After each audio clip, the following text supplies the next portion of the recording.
отговори, се появяват и контравъпроси, разбира се.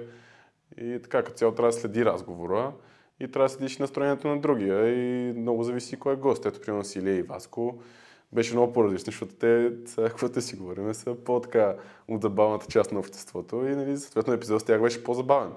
Но пък примерно като беше Милко тук, не че Милко не е забавен, но просто Милко е доста по-сериозен и разговорът съответно отива в по-сериозна насока. Той е юрист. Да, разбира се.